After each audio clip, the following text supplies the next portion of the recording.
The Agenda with Steve Paikin is made possible through generous philanthropic contributions from viewers like you. Thank you for supporting TVO's journalism. Tonight, with a federal election around the corner, in what direction will the parties take Canadian foreign policy? Then, Nobel Laureate Geoffrey Hinton on what hath AI wrought. That's ahead on the agenda.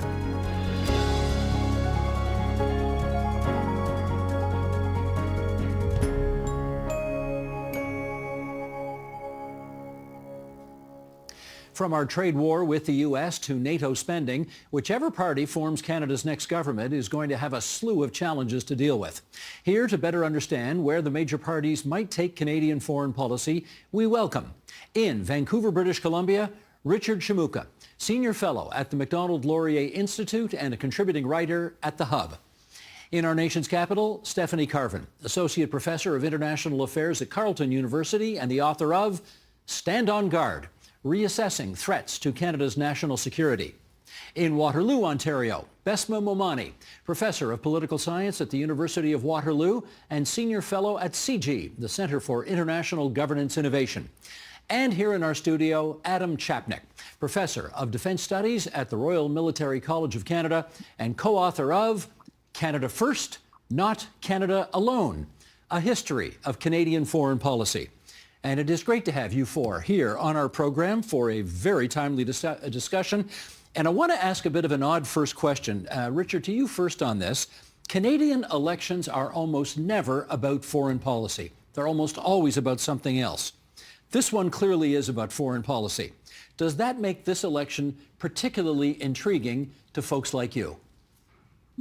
Well, absolutely. It's our 15 minutes of fame. No, I mean, certainly this is really unique geopolitical times. The way that the Trump administration has repositioned the United States has really basically undermined the foundations of our system of foreign policy for maybe 80 years, if not more. So I think that it's really brought a lot of people to kind of think about, well, what's important? What are the things we can hold on to? What do we need to do more? How can we sort of better position ourselves for the coming future? And that's sparked quite a bit of debate all across the political spectrum. Stephanie, if you're into foreign affairs, is this your time? It is and it isn't. I always find with Canadian elections that increasingly we are talking about issues with international salience, such as, back in 2015, there was the Syrian refugee issue. 2021 was about the pandemic. And obviously right now we have the bright orange light that is Donald Trump and all the kind of chaos that is going along with that. But at the same time, I feel like there is a lack of serious discussion about what we need to do. There's a lot on tariffs. There's a lot on infrastructure building. But how are we going to actually diversify our trade? Who are we going to do it with? What institutions are we going to use? This is largely absent.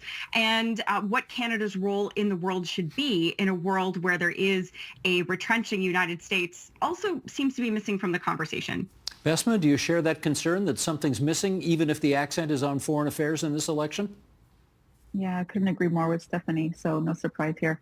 But yeah, I think there's really a lot of missing details. There's a lot of, I think, broad sketch of what we expect. I think a lot of analysts and scholars can probably read between the lines, but I think for a lot of Canadian voters, there's a lot of mystery still on what are the actual policy positions. And I think that's actually by design. I think what has been very troubling for a lot of Canadian politicians is that when these issues do come up, it's often not a very big concern for Canadians. I think this election is going to be a bit different that way because we do have the trade war going to be looming over us.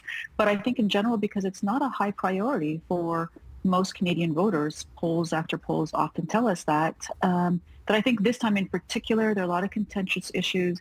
And so I think the sort of political landscape wants to avoid on the specifics on purpose. Adam, what say you on this? Yeah, I think we're talking about the world a lot right now, but I don't think the election is really about policy, because the elections are about choices. And I don't think the leaders are that far apart on, for example, response to the United States. In both cases, we're going to respond with counter tariffs of some sort. So I think what the election seems to be about is who can lead us to this new place and this new world order and this need for Canada to look out for itself in a way that's different. And I think that's different than the details that Stephanie and Besma are looking for. I don't think they're there. I don't think Canadians are asking for them as much as they're asking for who will make us most comfortable figuring those details out. So am I reading between the lines accurately when it sounds like you are unimpressed so far with what you've heard from the major parties as it relates to specifics? Well, I think it's more that I'm not surprised. It makes perfect sense for our political leaders to respond to our needs, and we aren't asking for how many consulates are you going to close in the United States, are you going to move them to another country. We're asking, will you make us feel confident that we will be in a good place if you are leading us into this unstable, insecure world? Stephanie, what are you not hearing that you wish you were hearing from, let's just take the two major parties, which the polls would suggest are the two that have a shot to win this election? What do you wish you were hearing? Right. And I to be fair to Adam, I agree. It's not surprising that we're not hearing these things. It's just, the academic in me is maybe slightly out of touch with the common person in Canada who's just wondering what the price of fruit is going to be in 6 months from now. So what I would like to hear is not so much the specifics about closing consulates, to be fair, but, we have heard skepticism, particularly from the Conservative Party regarding certain international institutions. And I don't say this in a politicized way, but some international forums, they take a more skeptical view towards the UN, towards groups like the World Economic Forum, almost certainly. So what is their idea for the right forums that we should be going to? Who are the allies? The government has an Indo-Pacific foreign policy. Is that something that they want to continue, both parties? And so it's interesting, Mark Carney, when he was the prime minister for, I guess, a week, one of the first things he did was actually go overseas to the UK, to France. He has said that rather than increasing trade with China, he would like to work more with like-minded allies. That was kind of a hint towards the approach that he would like to take. I would like to hear more from the Conservatives, like in broad strokes, what is their approach to international institutions, alliances, etc., going forward? Richard, you write for a publication that is known for being a center-right publication, The Hub. So do I infer from that you are pleased that, for example, defense policy is getting a place in the spotlight as almost never before in elections in this country? Well, I would say that I think from what we've seen of the Conservative Party platform and certainly what the Liberal parties has released, essentially there's not that much difference with the existing policy in R&R Strong and Free. So, to Stephanie's point about looking for details, it's what details have been released doesn't really transmit a real break from what currently exists. And I think there has been statements on a broader level to say, we want to reorient towards Europe, or we want to look at sort of broadening out our foreign policy, but the reality of what has been, few details we have gotten has not transmitted any sort of alacrity towards making that sort of dramatic shift away from the United States.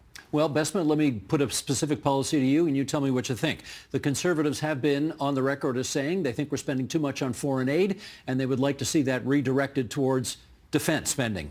What do you say on that?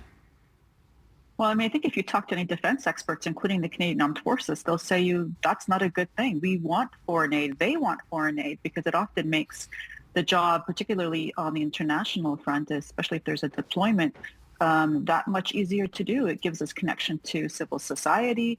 We're uplifting people to prevent conflict in many ways. And I say that with the modest point that I think overarches this is that we do not put a lot of money towards foreign aid. So it's almost negligible in the big scheme of things. And even what we do, I think, does really, really well. We do punch above our weight in some cases. IDRC is one that stands out, which is kind of foreign aid and with research.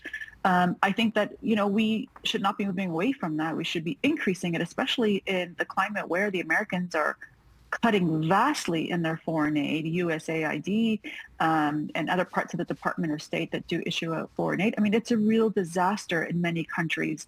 People are not getting their treatments for AIDS. We're seeing hunger on the rise. I mean, there's a lot of fragility out there. And I think in that context, we need to be, I think, more giving rather than less.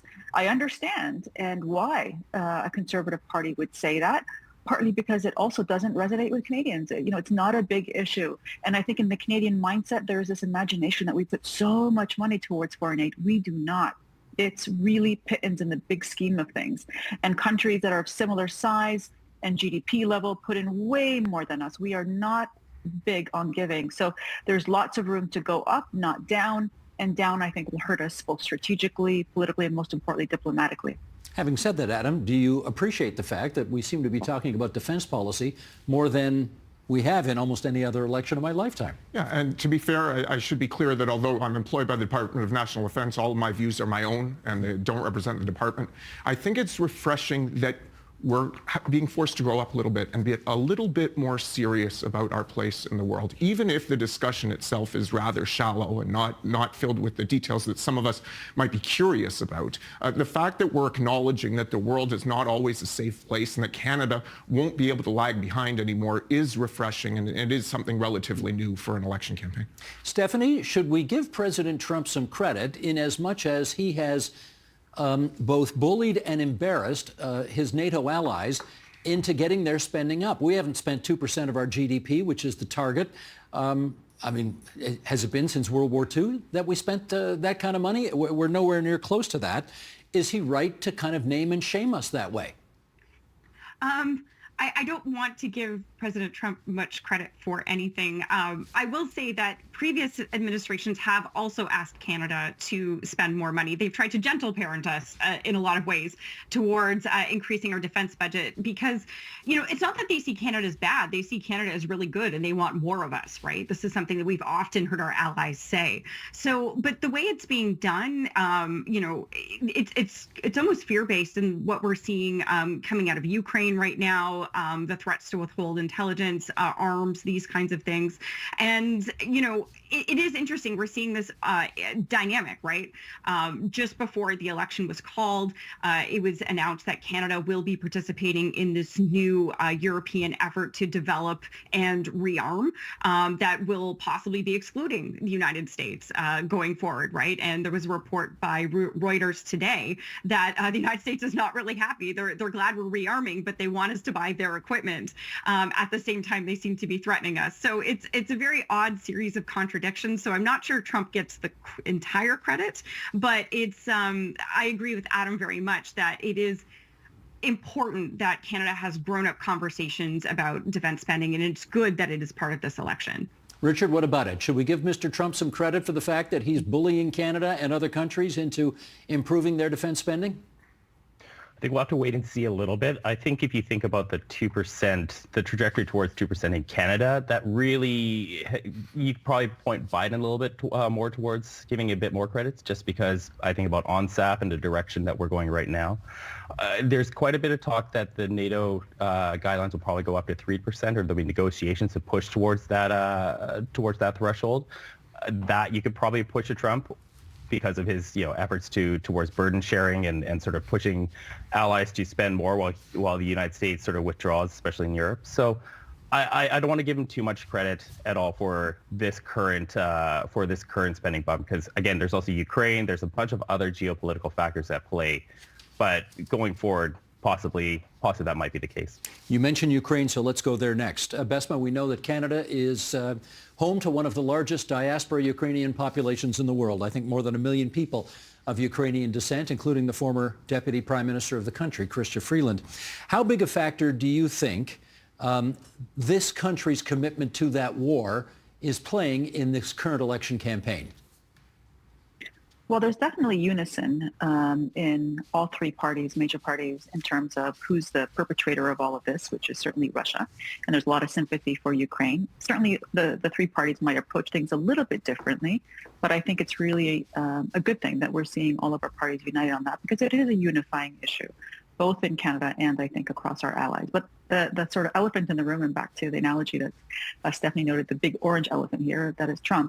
That is not what Trump thinks. Trump is certainly a lot more sympathetic to Putin and has done a great deal, frankly, since he came into office just a short few weeks ago to damage the alliance, in particular, basically giving Russia everything it wanted in negotiations and setting the threshold for what was to be, gived up as a very high one for Ukraine. I think just completely unacceptable. So, this is a really interesting time because often our defense and foreign policy tends to, I'm not going to say completely mimic the United States. We have our own characteristics, but we tend to recognize that they are our ally. And so if we don't overtly agree with them, we quietly disagree with them. And that, I think, is a real departure here.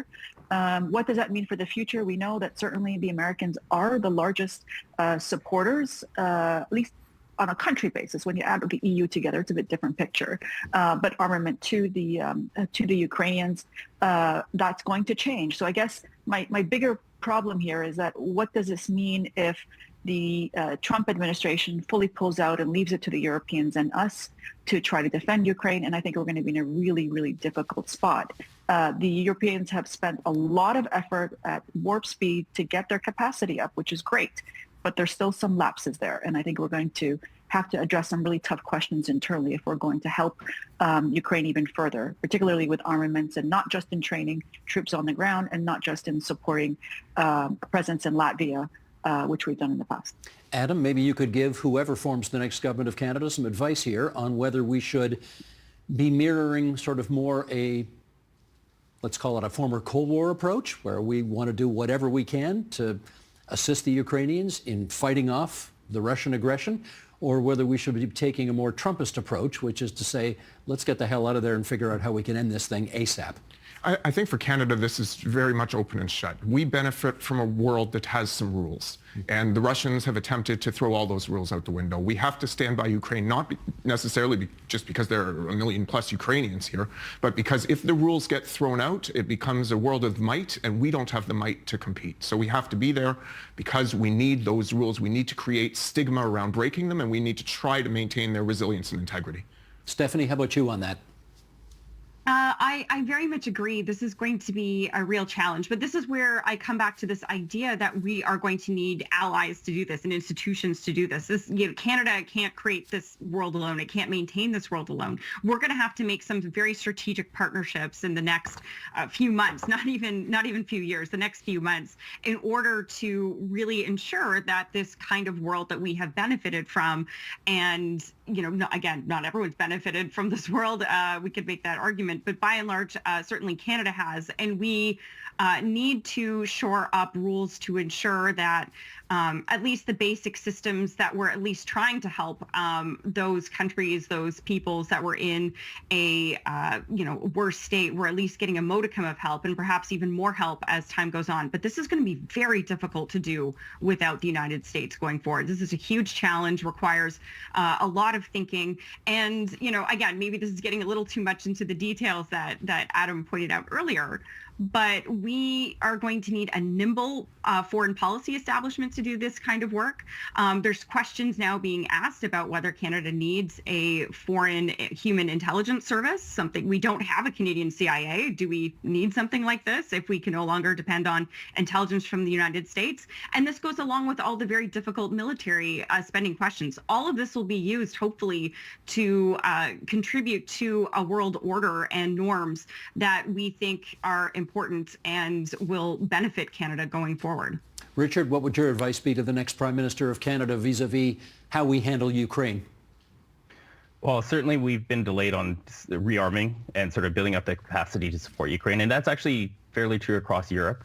You've seen a lot of realization that you had 2 years to sort of build up armaments facilities, build up production capacity for the sort of munitions that Ukraine needs, and that the United States would so quickly and fully pull the rug out like they did a couple weeks ago on the intelligence side, has kind of brought a real sobering realization to a lot of European capitals that we really need to build up our capacity. And you see the European Union's rearm effort sort of in Germany as well, and a lot of individual companies actually adding more spending. So in Canada, I think that that's a similar sort of discussion that needs to happen. What are we actually going to do in concrete terms, in terms of bringing together, industry, the military, our diplomatic, and also the aid side to sustain Ukraine in the future? Because there's always going to be a constant threat, and the nature of war and the nature of how Russia is sort of fighting this grinding war of attrition really requires there to be no sort of interruption in the support for Ukraine. Otherwise, you're going to have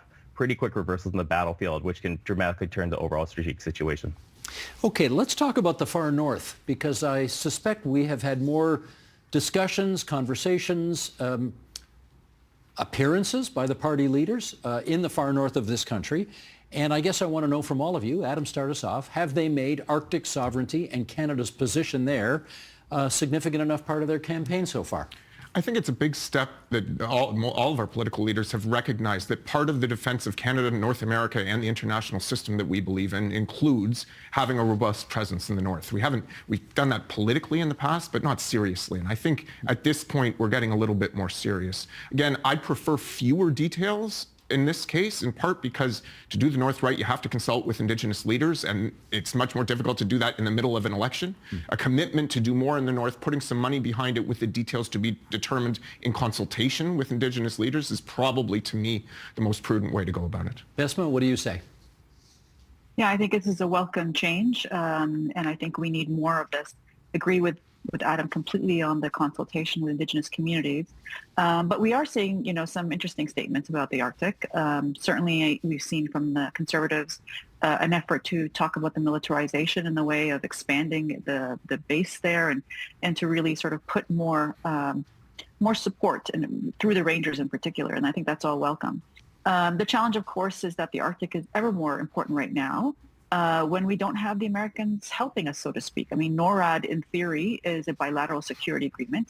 If, as Carney noted, that this is, we are at the beginning of the fracturing of our military alliance with the Americans, this is really problematic. The Arctic is very much related. It's our sovereignty of the Arctic is very much tied into the sort of the continental approach of defense, and we partner with the Americans on that, and that is sorely lacking. We have, I think, neglected the Arctic for a long time, both in terms of radars and sensors. Certainly, we keep hearing about, more and more investment into ice breaking and really claiming a lot of the northern waters. There are many, many competitors, not just the Americans, which have done some really, outlandish type of affront to our sovereignty in terms of the waters, but also in terms of Russia, which has really tried to plant flags everywhere in the Arctic. China now claims itself to be a member of the Arctic, which is really quite interesting if you look at a map. So there are a lot of threats here. And we all know with global warming, unfortunately, the Arctic will be a very important passageway. It'll be a very important passageway for trade. It will be an important passageway for militarization. And if Russia remains a key threat in the future, which I think it will, we're neighbors in the Arctic on that. So there's a lot to do. And I think there's a lot of now recognition in this era of the Americans posing as, frankly, a real threat now more than ever at any time, that we need to not depend on our so-called ally anymore. And we need to really, I think, up our own effort and capability to defend the Arctic. Richard, if we don't have the Americans as our allies who can help patrol the Arctic, what do we need to do differently? And are you hearing any of that from the major parties these days? It would basically be a completely revision of Canadian defense policy going forward. If you think about NORAD specifically, it is our Air Force essentially cannot defend the North without NORAD, just the way that the networks are built, just the way our sensors are working in a sort of collaborative fashion. We've never really put any of the important capabilities that would allow us to do it in a individual manner. And we would be looking at a defense policy that's quite significantly above what we're looking at, maybe 3-4% at least, just to sort of build out those capacities going forward. And to be honest, probably not even be close to what the joint system that we currently have to defend the North in this way currently. Stephanie, we heard China mentioned just a moment ago, so I want to move us to that relationship and also our relationship with India. Two big players on the world stage, India and China.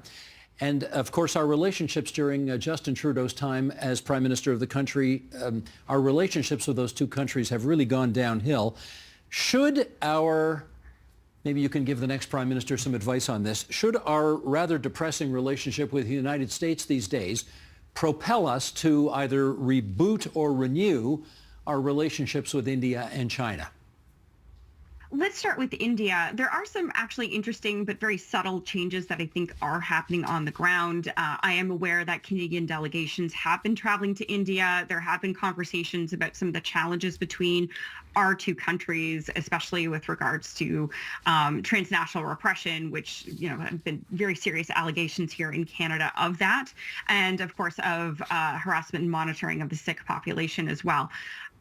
Interestingly enough, we do know that the director of the Canadian Security Intelligence Service, Dan Rogers, went to India very recently and certainly would have had discussions with authorities there. So it's interesting. I think that there is a sense that we have to at least repair relations. I would note that both the Conservative and Liberal parties have had a difficult time managing India in the past, but I do think that there is a willingness to at least try and restart relations in that way, probably from both parties. There's a clear also alignment is, interestingly enough, on China. It's interesting. Again, I pointed out Mark Carney noted that he was not interested in increasing relations with China at this time. And certainly the Conservatives have been very critical of China. There was, of course, the issue of the MP in the Toronto area earlier this week, where he had made fun of some transnational repression going on and had subsequently resigned. So I think that neither party will be actively seeking to repair relations with China, but I also don't think that's necessarily our fault. If you look how China's been behaving towards Canada, especially in recent months, they've said, yes, we are on a charm offensive. We want to do more business with Canada, but, we found out just weeks ago that they executed 4 Canadian citizens. They put a massive tariff on some of our key exports to China, particularly canola. They'll say that's in response to EV tariffs, but the timing there is also very suspicious. And finally, we see them taking advantage of a retrenching United States and carrying out hostile military activities near Australia and most recently Taiwan. So I think China's actions will probably constrain Canada from either party reestablishing closer relations in the near future. Okay, running out of time here, so I'm going to move right to the Middle East right now, and that is, Besma, let me get you on this. The 3 major parties, the Liberals, the Conservatives, and the New Democrats, have very, very different positions on what this country ought to be doing in the Middle East, and yet, for a variety of reasons, I assume, there has not been much discussion about that part of the world during this election campaign so far, although there is a ton in the United States at the moment. Why not here, in your view? Well, I think it's a hot potato issue that nobody really wants to get into, very frankly and bluntly. And so I think that's the overall rationale.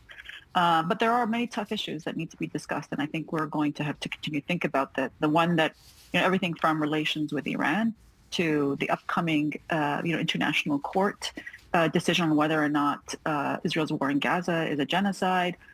We have the situation of bringing in the Gulf countries into some sort of wider alliance. And the last point is certainly something that the Trump administration has invested very heavily on. He took credit for this, in particular with the outreach with the Gulf countries and Israel in terms of a peace treaty. I think we're going to see more investment in that. Trump is going there, I believe, very, very soon. One of his many first stops internationally. And he's really banked on that as sort of a solution to all conflicts in the Middle East, which frankly doesn't take care of the most important issue that really absorbs a lot of people's time, which is what's happening with the Israelis and Palestinians. So I think this is really just a diversion. But the point, I think, here is that there is a change or a difference between all 3.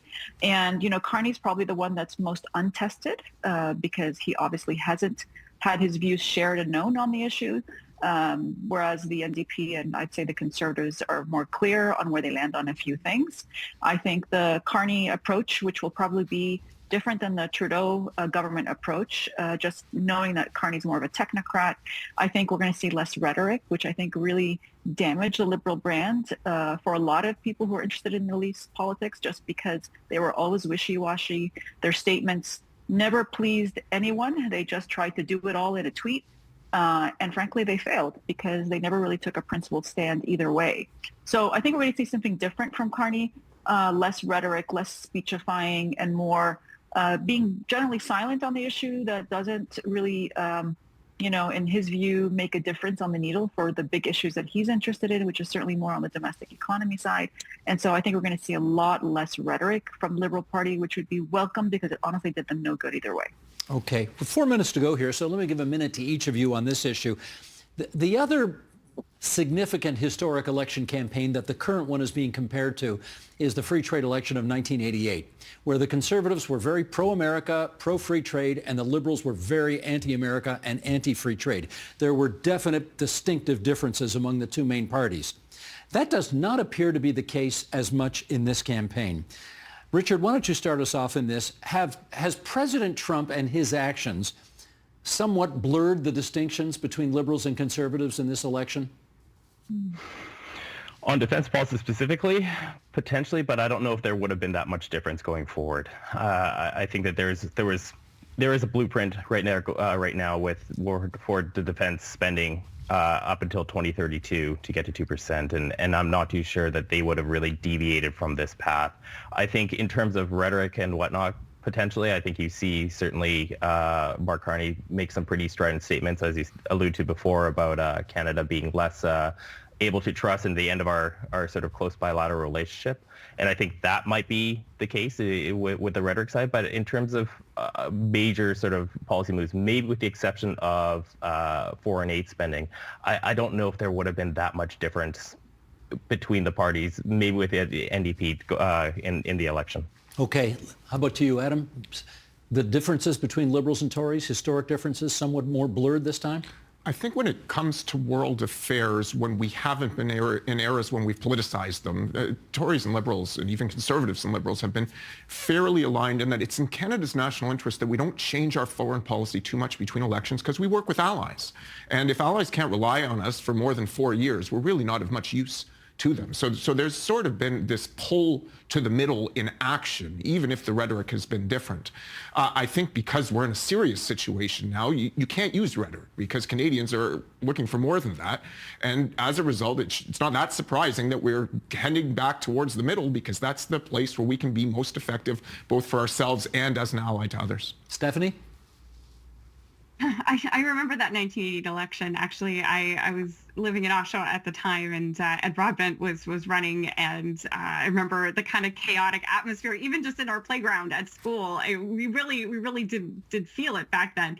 As for today, it's interesting. I would push back on this idea that we're all headed towards the middle. I think, honestly, if you scratch beneath the surface, you would see very different ideas about allies, about institutions, about how things should be done. And this is why I would like to see more in terms of foreign policy, on foreign aid, on what kind of defense spending and with who in this election. And yeah, I guess it's not going to happen in a 28-day election, especially with a new leader and when everyone is, again, focused on Donald Trump. But this is where I do think that there are actually substantial differences, and that Canadians are perhaps at a time, for the first time, looking for options, looking for choices, and they may actually be interested in some of these details, but I don't know if that's just my academic hope springing eternal.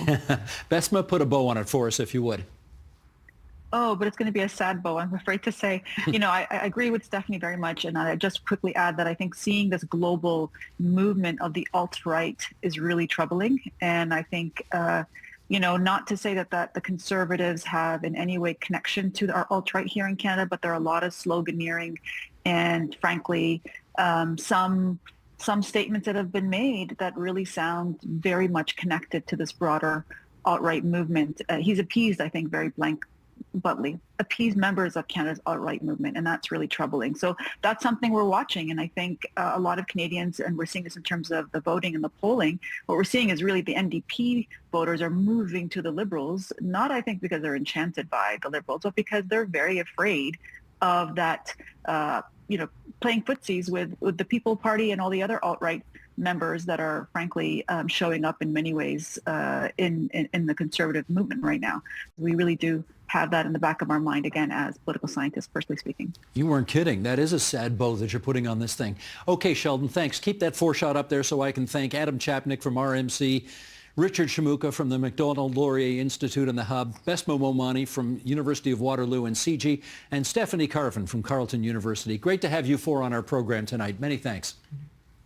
Thank you. Thank you.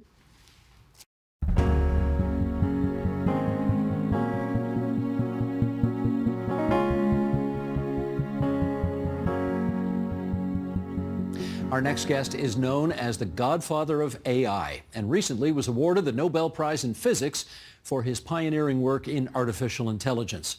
He's also gotten under Elon Musk's skin. We'll have to ask about that. He is Geoffrey Hinton, Professor Emeritus of Computer Science at the University of Toronto, and he joins us now to discuss the promise and perils of advanced AI. So good to have you back in the studio. Thank you for inviting me. We're going to show a little clip off the top here of, I suspect, one of the better days of your life. Sheldon, if you would.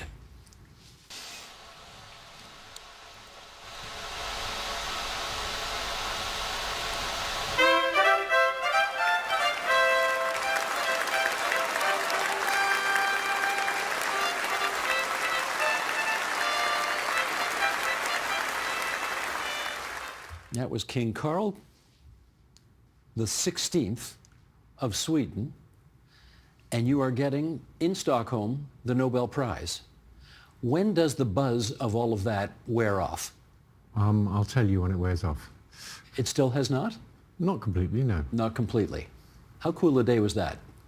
It was amazing, yeah. Particularly since I don't do physics and I got the Nobel Prize in Physics. You want to explain how that happened? I think they wanted to award a Nobel Prize for the developments in AI because that's where a lot of the excitement in science is now. And so they sort of repurposed the physics one by pretending I did physics. Did you point that out to them? Yes. So thanks for the Nobel Prize, but you guys know I don't do physics. Is that what you said? That's what I said, yes. And did they say, don't look a gift horse in the mouth, or what? Pretty much, yeah. You get a medal, right?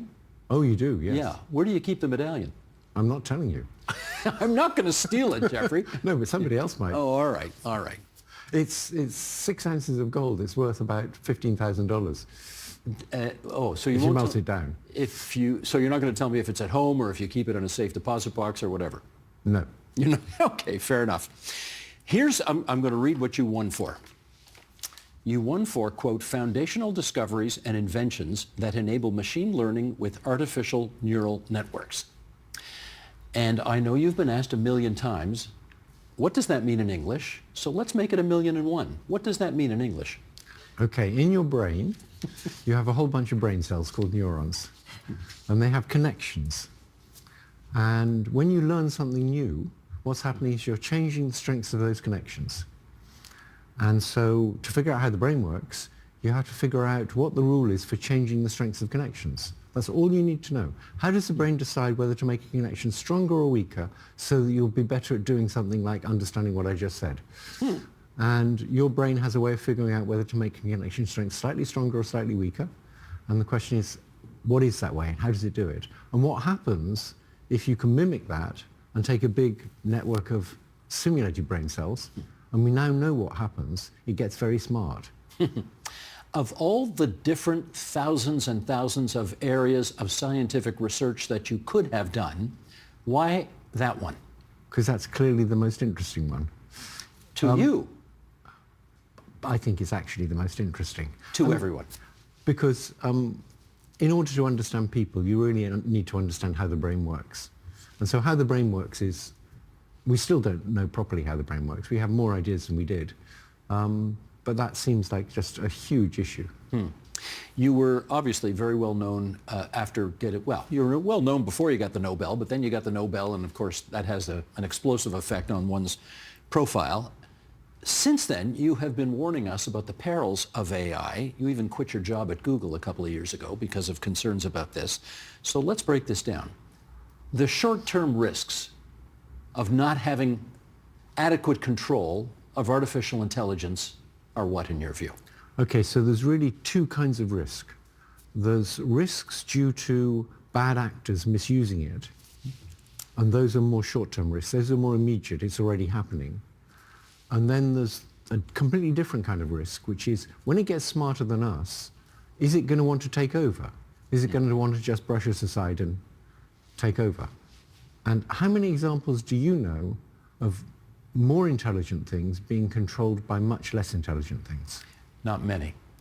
I mean, Although- we know sort of more intelligent people can be controlled by less intelligent people, but that's not a big difference in intelligence. I was going to make a Trump joke there, but never mind. We're going to move on. So was I, but I avoided it. I just alluded to it. Okay. Bad actors. Let's start with that one there. Give us an example of the concern that you have about bad actors exploiting this. Well, somebody getting lots of data about people and using that data to target fake AI videos to persuade those people, for example, not to vote. That would be a bad actor. That would be a problem, yes. And those are the kinds of problems we're already facing. Cyber attacks. So between 2023 and 2024, phishing attacks went up by 1,200%. There were 12 times more phishing attacks in 2024 than in 2023. And that's because these large language models made them much more effective. So it used to be you get a phishing attack where the syntax was slightly wrong. It was kind of direct translation from the Ukrainian or whatever. And the spelling was slightly wrong. And so you knew this was a phishing attack. Now they're all in perfect English. It's getting too sophisticated now. Yeah. Okay. How about examples of the second thing you said, dumber people being in control of smarter people, or dumber things being in control of smarter things? There's only one example I know, actually, and that's a baby and a mother. It's very important for the baby to control the mother. And evolution put a huge amount of work into making the baby's cries be unbearable to the mother. But that's about it. The longer term risks that you are worried about, we just talked short term, how about longer term? Well, the long-term risk is it's going to get smarter than us. Almost all the leading researchers agree that it will get smarter than us. They just disagree on when. Some people think it's maybe 20 years away. Other people think it's 3 years away. A few people think it's 1 year away. And so we all agree it's going to get smarter than us. And the question is, what happens then? And basically, we have no idea. People have opinions, but we don't have any good foundation for estimating these probabilities. So I would guess there's a 10 to 20% chance it'll take over, but I have no idea really. It's more than 1% and it's less than 99%. When you say take over, I think you've gone further than that. I think you've said there's a 10 to 20% chance that we will be rendered extinct. Yeah, if it takes over, that's what'll happen. Do you want to give us a time frame on that? No, because like I say, there's no good way to estimate it. But if we don't do something about it now, it might not be that long. Right now, we're at a point in history where there's still a chance we could figure out how to develop superintelligent AI and make it safe. We don't know how to do that. We don't even know if it's possible. Hopefully it's possible. And if it is possible, we ought to try and figure that out. And we ought to spend a lot of effort trying to figure that out. Can you play out that scenario for us? How would they render us extinct because of their superiority? There's so many different ways they could do that if they wanted to, that I don't think there's much point speculating. I don't think it would be like Terminator. They could, for example, create a virus that just kills us all. Okay, so we've clearly got to get a handle on that. Are we doing it? It would be a good idea to get a handle on that. And there is research on safety, and there's research on this existential threat that they might just take over, but not nearly enough. And the big companies are motivated by short-term profits. What we need is the people to tell the governments they ought to make these big companies do more research on safety. They ought to spend like a third of their resources on it. Something like that. How's that going? People are becoming more aware. Politicians are becoming more aware. Recently in the States there was a step backwards, but... Do you want to refer to what you're talking about there?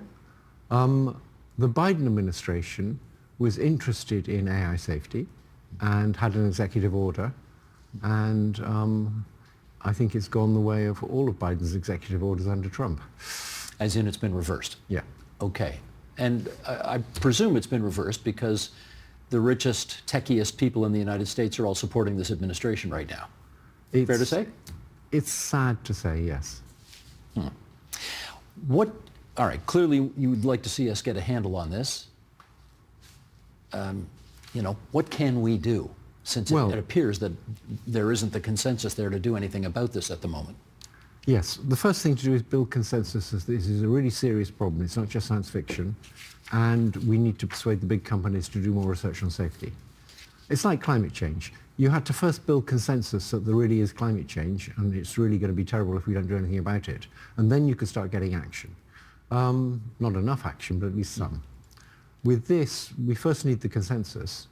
But one piece of good news is, for the existential threat that it might wipe people out, all the different countries should be able to collaborate. We should be able to collaborate with the Chinese. Actually, I'm not sure who we is anymore. I used to think of we as, Canada and America, but that's not a we anymore. It is not. You are right. But anyway, countries should be able to collaborate because nobody wants to get wiped out. The Chinese leaders don't want to get wiped out. Trump doesn't want to get wiped out. They can collaborate on the existential threat. So that's a little piece of good news. But the bad news is we don't know what to do about it, and we desperately need research now to figure out what to do about it. Is there an international institution that you see leading the way to get that collaboration? There's a number of organizations that are trying to help with that, but no dominant one yet. I mean, is it a job for the UN or who? Well, the UN is sort of a bit pathetic, right? It's not up to this, really. Who's up to it? The big companies have the resources. So to do research on AI safety, you need to be dealing with the latest, most advanced models. And only the big companies have the resources to train those. Okay. Let's talk about the richest man in the world, shall we? I gather you're not If on we have to. Well, I gather you're not on his Christmas card list anymore. Okay, so I agree with him on various things. I agree with him on the existential threat, for example. He takes it seriously. And he's done some good things like electric cars and communications for people in Ukraine using Starlink. So he's definitely done some good things. But what he's doing now with Doge is obscene. What's happening is he's cutting almost at random lots of government workers, so good, honest people who go to work and do their job. He's accusing them of being corrupt and lazy and useless and just cutting their jobs. And it's going to be terrible. It's going to have terrible consequences on people. And he just doesn't seem to care. So the only time I've seen him care was when I criticized him and he said I was cruel. Well, let's do this here. You went on his home turf, X, formerly Twitter, and you tweeted, "I think Elon Musk should be expelled from the British Royal Society, not because he peddles conspiracy theories and makes Nazi salutes, but because of the huge damage he is doing to scientific institutions in the U.S. Now let's see if he really believes in free speech." And apparently you caught his attention because he tweeted back at you, "Only craven, insecure fools care about awards and memberships. History is the actual judge, always and forever. Your comments above are carelessly ignorant, cruel, and false. That said, what specific actions require correction? I will make mistakes, but endeavor to fix them fast." Okay, what was your reaction to his tweet? I thought it's best not to get involved in a long series of exchanges with Elon Musk because I want to be able to get into the US. And my friend, Yann LeCun, answered those questions. Okay, and where would we be able to see the answers? On Twitter. If you look at on X right underneath. If you look at it's underneath that. So that's the only interaction you had directly with him?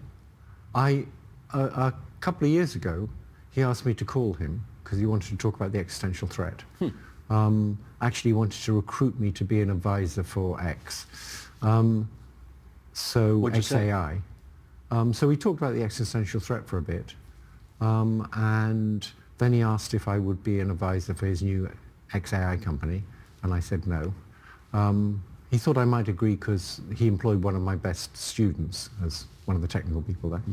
And then he started just rambling. And so I made up a meeting and said, "I'm sorry, Elon, I have another meeting, so I have to go." And that's it? That's it. If I can sort of break this thing in two, I mean, he takes some fairly personal shots at you at the beginning, as you did at him. I mean, not everybody agrees that what he was doing when he got up on stage and did that thing was a Nazi salute. And he would argue he was just throwing his heart out to the crowd.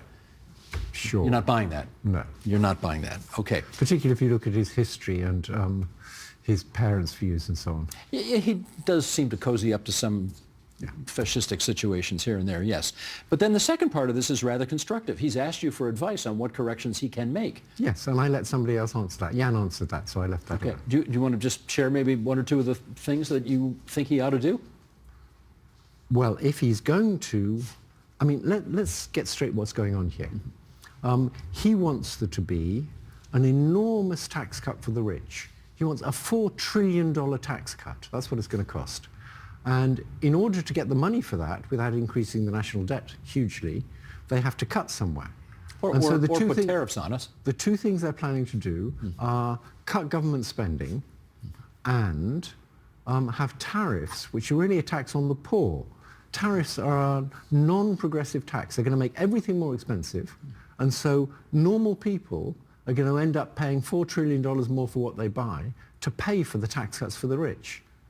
This is disgusting. This is government policy in the United States right now. Which is disgusting. You talk about damage to scientific institutions in the United States. Referring to what?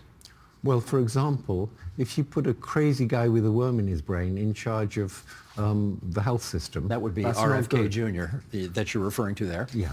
You don't like anything of what he's doing right now. No, I wouldn't say that. These things are never completely black and white. I think his emphasis on people having a healthy diet is important. Maybe some of the things he's dead against, like seed oils, isn't quite right. But the idea that people should have a healthy diet and that will improve health, that's an important idea, and he sort of pushes that a bit. But most of the rest of what he says is just nonsense. You don't share his suspicion about vaccines and pharma and how we get autism and that kind of thing? No, I don't. So there's been a lot of research on that already. Yeah. I mean, people have taken very seriously, because of all these crazy claims. Most of the people who push that just want to sell you medicines or sell you something. They're doing it as a sales technique to get your attention. They don't really believe it themselves. He's had his own kids vaccinated, as far as I know. That says a lot. I mean, it reminds me of the time when Fox News will be broadcasting 24/7 against the mandatory vaccination, and yet all the Fox employees had to get vaccinated. Right. There you go. Okay, we've talked a lot about the perils of AI. Is there anything you can leave with us here that should make us somewhat optimistic that things may actually work out? Well, one of the reasons AI will be developed, we can't just stop it now, is because there's so many good things will come out of it. So, for example, in healthcare, it's going to do amazing things. You're going to get much, much better healthcare. Like you're going to have a family doctor who's seen 100 million patients, who knows and remembers the results of all the tests that have ever been done on you and on your relatives, and can give much, much better diagnosis. Already, an AI system working with a doctor gets far less errors in diagnosing complex cases than a doctor alone. So already that's happening, and it's going to get much better. It's going to be amazing in education.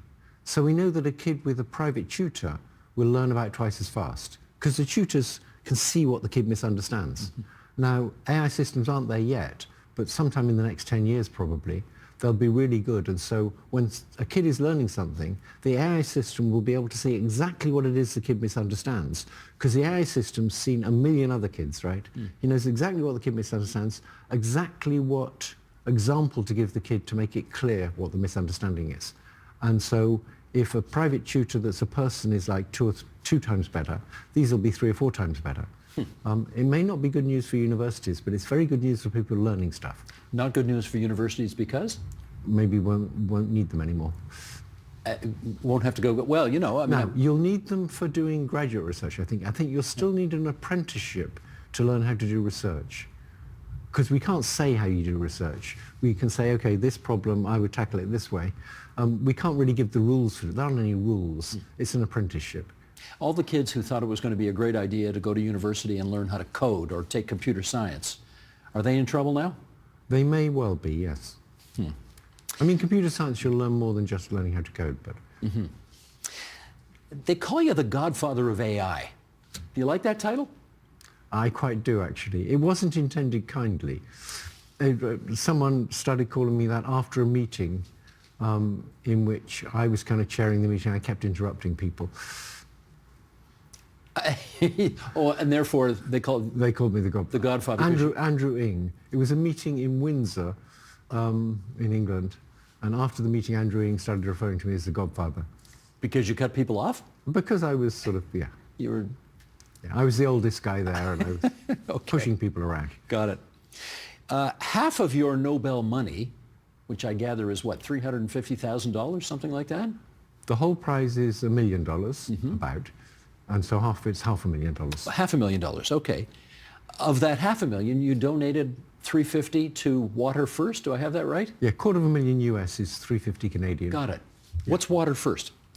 Okay, Water First is an organization that trains people who live in indigenous communities in water technology. So how people who live in those communities can make their water safe. And why did you pick them? I adopted a child in Peru, and I lived there for 2 months, and you couldn't drink the tap water. It was kind of lethal. And so I experienced what it's like not to have safe drinking water. And it just if you have a baby and you don't have safe drinking water, it just occupies all your time on how you're going to stop the baby getting sick. And it's just a crazy extra burden to impose on people. And I think it's kind of obscene that in a rich country like Canada, there's all these indigenous communities that don't have safe drinking water. Like in Ontario, 20% of the indigenous communities don't have safe drinking water. This will not satisfy you. I don't mean it to satisfy you, but it's better today than it was a decade ago. Maybe. No, it is. I mean, we can say But that. they should all have safe drinking water. Of course they should. Of course they should. Okay, what's ahead for you? I'm trying to retire. I'm doing a very bad job of it. How old are you? 77. Oh, that's way too young to retire. You got I thought I left Google at 75 because I wanted to retire. you got a lot of runway you left still. Maybe. I mean, you look awfully good for 77, I got to say. Thank you. Yeah. No, I think you got at least 1 or 2 or maybe 3 You look chapters awfully left. good for 77 too. Good makeup artist makes all the difference, let me tell you. I'm so grateful you could spare some time to come in and take these impertinent questions today. And who knows, maybe you and Elon will get back together again and try and solve these problems that we need solutions to. I think that's improbable. That's Geoffrey Hinton, Professor Emeritus, Computer Science, University of Toronto, who was a Nobel Laureate in Physics. Thank you for joining us on TVO tonight. Thank you for inviting me.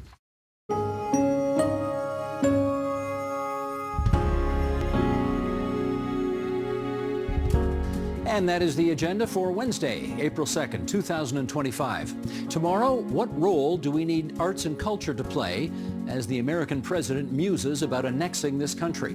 We'll explore that. I'm Steve Paikin. Thanks for watching TVO, for joining us online at tvo.org, and we'll see you again tomorrow.